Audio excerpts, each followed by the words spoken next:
Halo guys, nama gue Stefan dari StepTech dan di video kali ini kita bakal nge-unboxing HP baru dan seperti biasa di channel ini telat karena gue harus beli sendiri nunggu PO-nya yaitu si Poco F8 Pro. Seperti biasa channel ini selalu nge-review Poco F series ya, dan gue jujur suka pengembangannya Poco dari zaman F1 sampai sekarang, dan F7 yaitu mulai bagus. Gue penasaran F8 Pro gimana, karena sayangnya nggak ada F8 sekarang, soalnya di replace sama X8 Pro Max atau Pro biasa, gue lupa lagi, tapi F8 sekarang jadi X8, turun kasta tapi ya, jadi sekarang cuma ada F8 Pro sama F8 Ultra. Gue beli yang Pro di harga segini, yes, dan kalau misalnya kalian mau beli HP ini gue bakal taruh linknya di deskripsi, dan juga kalau misalnya ada wallpaper di video ini gue bakal taruh link wallpapernya juga di deskripsi. Oke, kita bahas aja langsung speknya. Kalian pasti udah lihat dari beberapa YouTuber, tapi speknya kalian bisa pause. Ada di sini, dia pakai 8 Elite yang masih mantep banget. Layarnya udah AMOLED tapi sayangnya belum LTPO ya. Terus HyperOS 3, Android 16, UFS 4.1, soundnya udah ditweak sama Bose, ada tulisannya tuh, dan punya fast charging sampai 100 watt, dan udah pakai silicon carbon 9210 mAh baterai. Di belakang sepertinya di Bank Indonesia gue beli yang warna hitam yang paling elegan. Ini emboss sound by Bose-nya di mana-mana ya. Tapi ya, kalian coba quick review, kita langsung aja buka boxnya. Untuk full review bakal tayang minggu depan seperti biasa, tapi gue juga kayaknya bakal buat kayak dedicated day in the life, dan gaming performance-nya kita bakal tes Enfield dan WUA seperti biasa. Penasaran ya, terutama WUA, karena sekarang 3.1 kan WUA optimisasinya lagi ancur lebur banget ya. Banyak yang komplain, dan ya WUA memang harus improve untuk optimisasinya, gue bisa bilang. Apalagi setelah main Enfield ya, tapi to be fair Enfield kan pakai dedicated, bukan dedicated sih, Unity, tapi dia di build from the ground up. Anyway, boxnya seperti ini. Dan sekarang Poco F8 Pro atau Poco F series, boxnya gampang nge-slide ya. Biasanya Poco F series tuh agak ketat slide-nya. Nggak penting banget sih, tapi ya pokoknya beraksi seperti biasa. Ini pasti Poco fans atau Mi fans sangat ketat banget ya, seperti Genshin fans. Dan kalau misalnya kita mau lihat di aksesoris, kita dikasih apa aja. Tadi pas gue angkat ini tuh kayak ada suara, kedengeran nggak sih? Kayak ada suara beras gitu, kayak suara apa? Kayak ada krecek-krecek gitu, nggak tahu apa. Nanti kita lihat deh. Di sini kalian dapat SIM ejector, dikasih stiker-stiker Poco, pokoknya beraksi, dan dikasih casing silikon yang warna hitam. Kita kepinggirin dulu aja HP-nya, kita lihat aksesoris lain ada apa. Wow, hampir ke bawah semua. Dan di sini ada charger 100 watt, dan ada si USB Type A to Type C. Xiaomi suka banget sama Type A Type C ya. Belum move on ke Type C to Type C. I don't know why, kalau misalnya kalian tuh bisa komen di bawah. Dan tapi dia sekarang agak lumayan lebih niat ya, dia tuh kayak cut-nya tuh nggak langsung blok. Bener kayak di cutting dengan kayak gini. Ada tulisan apa ini? 2CG, nggak penting. Cuma segitu aja di boxnya, udah sangat komplit banget ya. Dan kita langsung aja lihat bagaimana untuk si HP-nya sendiri. Kita slide dulu. Di sini ada si main feature-nya, bisa kita lihat, langsung aja kita slide. Di tangan first impression langsung feeling premiumnya kerasa karena dia terbuat dari glass dan metal. Dinginnya metal tuh bener-bener enak banget ya, bener-bener setiap unboxing kalau misalnya HP metal tuh kerasa banget premiumnya, always satisfying dibanding plastik. Kita cabut dulu aja ini si tetek bengeknya, ime-imenya, dan caution-cautionnya yang ada di belakang. Dan kita langsung tutup, fokus ke si HP-nya. Ini gue sudah nggak sabar karena ya gue sih nggak pernah nge-review F7 Pro dan F7 Ultra. F7 Pro sih menurut gue itu HP yang agak sedikit flop karena nggak beda jauh sama si F7. Tapi F7 Ultra lumayan besar, dan ini nggak ada F8, jadi kita review F8 Pro yang murahnya ini. Well, nggak murah ya, 8 juta, udah naik kasta. Tapi again, di zaman sekarang yang RAM-nya makin mahal, gue sih nggak bisa komplain banyak. So, dia memang F8 Pro tuh sama seperti di generasi sebelumnya, benar-benar menjunjung HP compact ya. Well, nggak compact banget sih sebenarnya. 6,6 inci screen itu nggak compact. Tapi ya dibanding sama kayak F8 Ultra yang 6,8 ya kok, sampai 6,9, dan F7 kemarin juga sama 6,88 inch. Ini yang pastinya bakal lebih compact. Dan jujur, karena dia sekarang screen to body ratio-nya sangat tipis ya, bezelnya makin tipis, jadi ini nggak kerasa kayak HP 6,6 inci 1-2 tahun yang lalu. Kerasa lumayan compact ya, lihat di tangan gue. Tangan gue memang besar ya, 18 cm, tapi kerasa compact loh. So, kalau mau kita tour eksterior sendiri, depan udah dikasih plastik screen protector khas Xiaomi. Di kanan ada si power button-nya, yang button-nya kerasa premium banget, nice. Terus di belakang di sini ada kameranya yang ala-ala Xiaomi 17 ya, bisa dibilang, atau Xiaomi 15T atau Xiaomi 15T ya. Ya ala-ala itu ada tulisan Sound by Bose, yang pastinya ini nggak ada subwoofernya kayak di F8 Ultra, tapi harusnya suaranya juga udah bagus sih. Gue penasaran karena F7 kemana aja speakernya bagus loh. Ada logo Poco di sini dan dia nggak cengengesan ya. Sekarang Poco kerasa elegan, nggak ada kayak ribet-ribet taruh di pinggir lah, taruh di mana lah, kerasa oke gitu. Terus nggak ada kayak Snapdragon nggak jelas kayak di F7. Gue lebih suka kayak gini sih, kerasa lebih mature. Dan warna blacknya juga ini keren, lebih ke space black sih ya, karena dia nggak full black, yang full blacknya sih kacanya. Anyway, kamera sendiri ini salah satu yang pas lagi konferensi kemarin Xiaomi atau kemarin Poco ya di YouTube itu lama banget dia ngomongin tentang si kameranya. Kamera sendiri dia pakai setup triple kamera, main kamera 50 megapiksel optical max stabilization. Kamera kedua di 50 megapiksel juga, ini katanya upgrade-nya optical zoom 2,5 kali. Dan kamera ketiga itu 8 megapiksel ultra wide dan bisa nge-record sekarang di 8K 30 fps.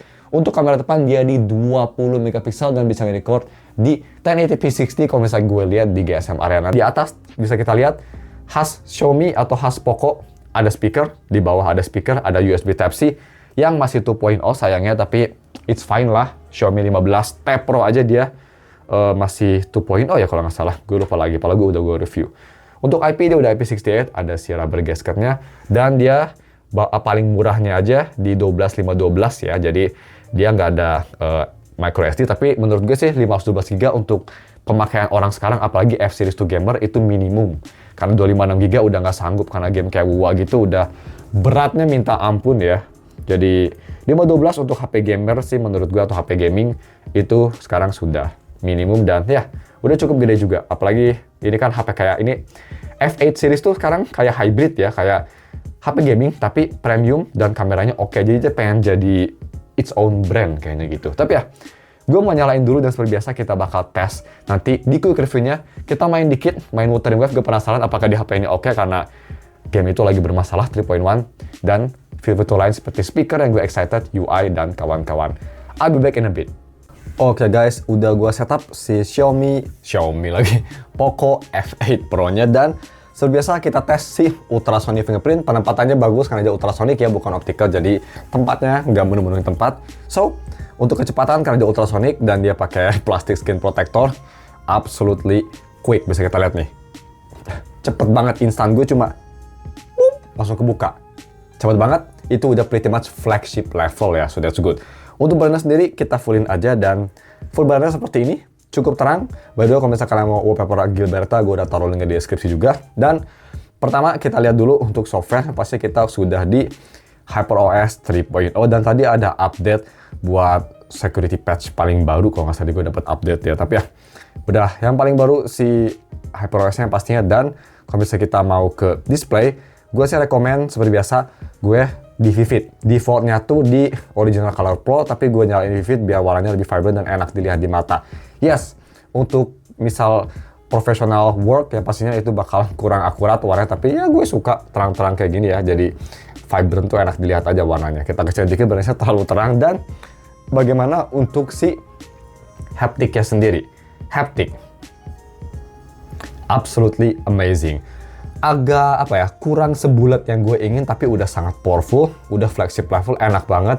Dan haptiknya juga bagus ya, implementasinya dari kayak ngatur volume gini, kayak ada haptiknya, kayak berbubur gitu, enak banget.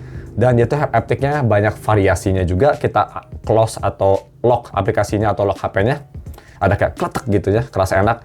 Unlock juga ada. Overall mantap untuk masalah si haptiknya, ini udah bagus banget, udah flagship level di harga 8 juta. Udah nggak ada masalah. Dan bagaimana untuk Snapdragon Elite di Poco F8 Pro ini? Apakah tadi pas gue setup HP-nya panas atau hangat? Jujur, tadi pas gue setup download banyak aplikasi, download software juga, login aplikasi seperti biasa, sambil download Arclight Enfield juga, kerasa agak sedikit anget-anget ya, anget arah panas. Tapi performanya nggak turun, masih oke, masih kenceng, cuma memang anget-anget panas. Kayaknya ya, setahu gue sih kalau Poco F series kan semenjak Poco F7 ya, dia tuh kayak di apa ya, panasnya tuh dia kurang peduli, jadi kayak benar-benar di maximum performance. Si toleransi panasnya juga lebih tinggi daripada HP flagship biasa. Jadi kayaknya gue expect F8 Pro bakal seperti ini juga nanti kalau misalnya kita main game atau daily usage. Tapi Pro ini pretty much feelingnya guys kayak pakai HP flagship. Launching aplikasi cepet banget, buka YouTube dari gue pretty much instan. Itu cuma apa, internet gue aja nggak bisa kejar. Musik juga instan. Kita misal kalau misal mau buka setting juga instan, semuanya kerasa cepet banget, snappy, animasinya bagus. Tapi memang untuk software gue bisa bilang udah lebih bagus HyperOS 3.0, tapi gue masih lebih prefer ColorOS lah kalau misalnya mau dibandingin sama software Cina lainnya.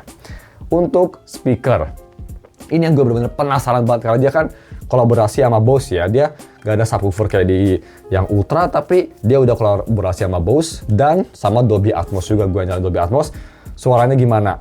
Dan kenapa BBK Group nggak bisa kayak gini? Karena gue kesel ya, karena Xiaomi itu kurangnya di software, BBK Group kurangnya di speaker. Kayak fuck sake dude, ini speakernya bagus banget, salah satu speaker terbaik yang pernah gue denger kayaknya. Pastinya Poco F8 Ultra bakal lebih baik, tapi untuk harga 8 juta, ini S25 Ultra gue jauh lebih jelek dibanding speaker ini. Kerasa banget bass-nya, walaupun dia nggak ada subwoofer, bass-nya masih kerasa, depth bass-nya masih kerasa, instrumennya rich. Walaupun separasinya bukan yang paling bagus, tapi ini HP ya, speaker HP udah bagus juga. Vokalnya jernih, enak, overall bagus banget, enak banget. Dan kalian bisa customize juga speakernya, tinggal ke sound nih. Terus kita tinggal ke sound effect, dan kalian bisa customize dynamic balance, atau misalnya kalian bisa custom sendiri untuk si EQ-nya. Gua sih di default aja udah enak. Kalau balance agak terlalu flat, kalau dynamic itu lebih immersive dan lebih fun suaranya sendiri. Kualitas aja ya, kalau misalnya kita mau ke sini, terus kita dengerin NCS aja seperti biasa, dikit aja nih, yang no copyright. Nah, kita skip dikit.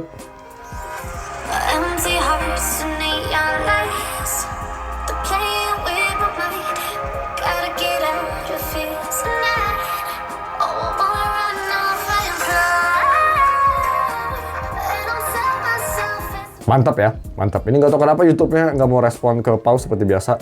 Nggak muncul UI-nya. YouTube tuh selalu ngebug terus, by the way, speakernya. Tapi bagus banget, gue sih suka ini, kayaknya bakal enak banget. Dan untuk layar juga, ini layarnya bagus ya. Dia layarnya kelas tinggi, tapi sayang banget dia nggak LTPO. Again, gue nggak bakal komplain banyak, tapi ada HP yang udah LTPO juga kok di harga segini ya. Well, nggak di harga segini sih, tapi gue denger-denger yang F8 Ultra juga dia belum LTPO kan, jadi I don't know why, tapi 8 juta sih belum LTPO, masih acceptable, masih all good. Dia kualitas layarnya juga bagus banget dan sangat responsif. Dan yang gue suka sama Xiaomi sekarang semenjak Poco F7 sebenarnya itu si form factor layarnya. Dulu Xiaomi 6,6 inch itu biasanya lurus ya, kayak HP-nya tuh kurus, kering, panjang gitu. Gue kurang suka karena itu kayak nonton film gak enak, dan overall gue kurang suka yang kayak gitu kayak kerasa sempit aja gitu, gak enak. Ini dia 6,6 inch tapi kerasa buntet, kerasa lebar. Ya kayak Poco F7 lah, lebarnya sama persis kayak Poco F7, cuma ini lebih kecil aja. Yang gue sangat suka, mirip-mirip kayak iPhone jadinya ya. iPhone menurut gue dia benar-benar nge-nail untuk masalah aspek ratio, dan ini juga bisa kita lihat ya aspek rationya pas gitu. Jadi masih lumayan gendut, jadi kalau nonton konten masih kerasa besar gitu, nggak kerasa kecil tapi banyak black bar. So ya, good for that Xiaomi, semoga HP lain juga bisa mengikuti, tapi ya Oppo, OnePlus juga udah kayak gitu kok.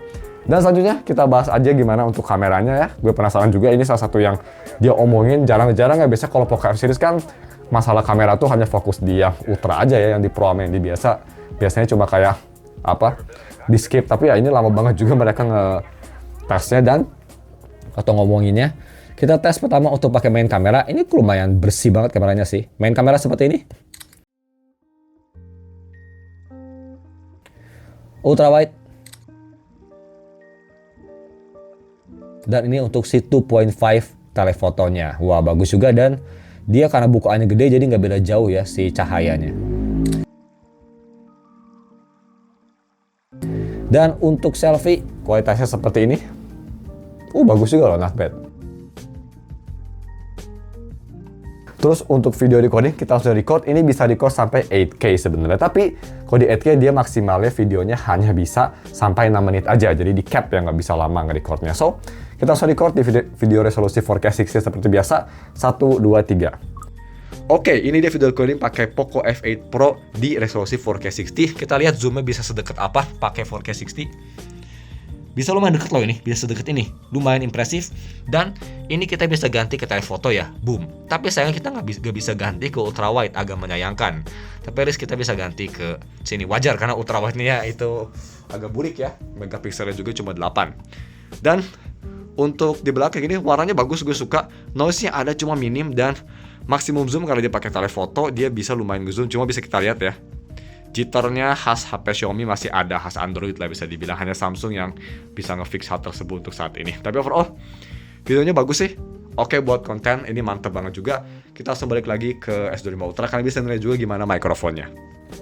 Oke, seperti itu untuk kualitas kameranya. Gue nggak mau lama juga, kita langsung aja launch Arknights Enfield, yang pastinya alasan paling besar kalian beli HP ini yaitu untuk si gaming performance-nya. Enfield, kenapa gue gak install gua? Nanti kita bakal tes gua juga ya, stay tune aja nanti di dedicated gaming test seperti biasa di channel StepTech. Dan untuk temperatur sekarang sih ini masih gak panas banget. Tapi HP ini tuh kalau bisa anget juga, kira-kira sekitarnya tuh apa ya? Sekitarnya tuh benar-benar merata gitu panasnya tuh gak cuma di atas doang karena dia bagus cooling systemnya. So, ini buat main game kayaknya bakal mantep banget. Gue gak bisa ngebayang F8 Ultra rame banget kayaknya main game ya pakai subwoofer yang biasa aja, yang pro ini speakernya mantep, performanya bagus, udah enak banget. So, kita lihat aja loadingnya. Gue udah setting juga si Enfield ini pakai rata kanan dan yap, seperti ini gue lagi di public, bisa kita lihat. Ini gue kenapa pakai Akekuri ya? Oke, terakhir teman gue minjem ke dari gue. Settingan bisa kita lihat. Ini sudah full rata kanan tuh ya. Ini hanya bisa high, tapi ini full rata kanan. Pretty much game ini sangat optimis dan yang pastinya di Poco F8 Pro ini nggak ada masalah sama sekali ini ya. Smooth banget, no problem. Kalau bisa kalian mau jalan-jalan misal ke kota Wulingnya di tengah yang berat banget ya, kita teleport di sini aja. Loading teleportnya juga bisa kita lihat. Biasanya kalau Enfield tuh agak lama, tapi ini cukup cepat, loadingnya cepat dan ini 60 fps stable ya, karakter kelihatan bagus, cakep banget dan ya di Wuling performance-nya perfect bisa kita lihat. Efeknya bagus. Oh, ada sedikit stutter, mungkin masih loading, tapi overall, wah ini smooth banget sih. Kita ke sini, lihat karakter, smooth. Kalau misalnya mau gacha, by the way, gue sebenarnya habis ini gue mau gacha Gilberta, tapi kita gacha 10 kali dulu aja ya. Nanti habis itu gue bakal gacha lagi off screen. Tapi ya, kita gacha. Apakah Gilberta? Oh, itu emas ya? Oh, enggak. Wait, hold on. Gilberta?